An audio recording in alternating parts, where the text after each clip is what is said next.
सम्राट अशोक, मौर्य साम्राज्य के महान शासक, उनका नाम इतिहास में लिखा हुआ है। उनकी कहानी प्रेरणा और परिवर्तन की एक अद्वितीय गाथा है। उनका जन्म एक राजकुमार के रूप में हुआ था, जो महान चंद्रगुप्त मौर्य के पोते थे।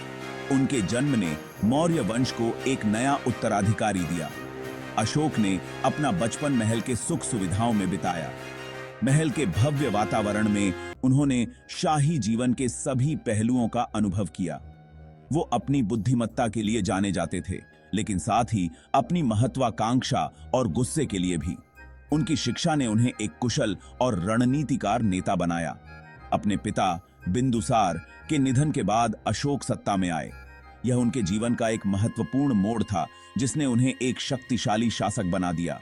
उन्हें एक विशाल साम्राज्य विरासत में मिला, जो अधिकांश भारतीय उपमहाद्वीप में फैला हुआ था। इस साम्राज्य को संभालना एक बड़ी जिम्मेदारी थी। एक युवा राजा के रूप में अशोक विजय की इच्छा से प्रेरित थे। उन्होंने अपने साम्राज्य को और भी विस्तारित करने का सपना देखा। उन्होंने अपने साम्राज्य का विस्तार करने की मांग की, कई लड़ाइयों और अभियानों में शामिल हुए। उनकी सैन्य रणनीतियां और नेतृत्व कौशल अद्वितीय थे।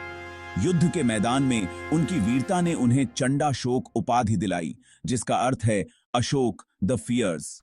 उनकी क्रूरता और शक्ति ने दुश्मनों को भयभीत कर दिया। हालांकि महत्वाकांक्षी विजेता की सतह के नीचे एक बदलाव आ रहा था। अशोक के भीतर एक आंतरिक संघर्ष शुरू हो गया था। अपनी विजयों में उन्होंने जो रक्तपात और पीड़ा देखी, उससे वे बहुत प्रभावित हुए। युद्ध के बाद की त्रासदी ने उनके दिल को झकझोर दिया। उनके जीवन का टर्निंग पॉइंट आना बाकी था, एक ऐसी घटना जिसने उन्हें चंडाशोक से धम्माशोक, अशोक द राइटियस में बदल दिया। यह परिवर्तन उनके जीवन और शासन का सबसे महत्वपूर्ण हिस्सा था। 262 ईसा पूर्व में लड़ा गया कलिंग युद्ध अशोक के जीवन की एक महत्वपूर्ण घटना साबित हुई। यह युद्ध न केवल एक सैन्य संघर्ष था, बल्कि एक नैतिक और आध्यात्मिक मोड़ भी था। भारत के पूर्वी तट पर स्थित कलिंग राज्य ने अशोक की प्रगति का डटकर विरोध किया। कलिंग की स्वतंत्रता और संप्रभुता की रक्षा के लिए उन्होंने बहादुरी से लड़ाई लड़ी। युद्ध क्रूर और खूनी था, जिसके परिणाम स्वरूप दोनों ओर जान माल की भारी क्षति हुई। हजारों सैनिक और निर्दोष नागरिक मारे गए। युद्ध के बाद के दृश्यों ने अशोक को झकझोर कर रख दिया। उन्होंने अपने चारों ओर केवल विनाश और दुख देखा। युद्ध के मैदान में घूमना, नरसंहार और निराशा को देखना ने उन्हें गहरे पश्चाताप से भर दिया। उन्होंने महसूस किया कि इस विजय की कीमत बहुत अधिक थी। अनगिनत मृतकों और घायलों को देखकर अपने प्रियजनों को खोने वाले परिवारों के रोने की आवाज ने उनके भीतर एक परिवर्तन को जन्म दिया। यह दृश्य उनके दिल को छू गया और उन्हें गहरे आत्मनिरीक्षण के लिए मजबूर किया। उन्होंने जीत की असली कीमत को महसूस किया, उस विशाल पीड़ा को जो उसने मानवता पर दी थी। उन्होंने समझा कि युद्ध केवल विनाश और दुख लाता है। इस एहसास ने उन्हें युद्ध और हिंसा को त्यागने के लिए प्रेरित किया। शांति, करुणा और धार्मिकता के एक नए मार्ग पर चल पड़े। उन्होंने बौद्ध धर्म को अपनाया और अपने राज्य में अहिंसा और धर्म का प्रचार किया। कलिंग युद्ध की भयावहता ने अशोक को बौद्ध धर्म में शांति प्राप्त करने के लिए प्रेरित किया। युद्ध के बाद के विनाश और पीड़ा ने उनके हृदय को गहराई से प्रभावित किया।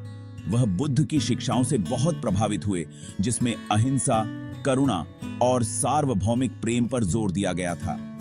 इन शिक्षाओं ने उनके जीवन को एक नई दिशा दी और उन्हें आत्मिक शांति की खोज में लगा दिया। अशोक ने बौद्ध धर्म को न केवल एक धर्म के रूप में अपनाया, बल्कि जीवन जीने के तरीके के रूप में अपनाया। उन्होंने अपने जीवन में सादगी और विनम्रता को अपनाया और अपने आचरण में बदलाव लाया।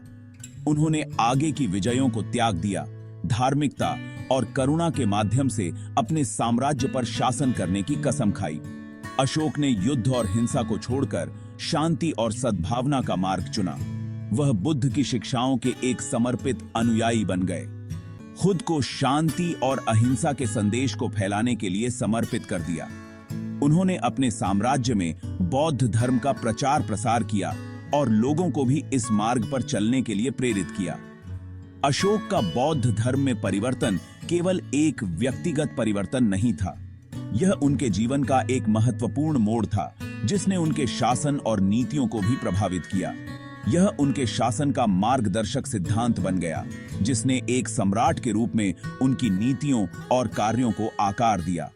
अशोक के शासनकाल में बौद्ध धर्म का व्यापक प्रभाव पड़ा, जिसने उनके साम्राज्य को एक नई दिशा दी।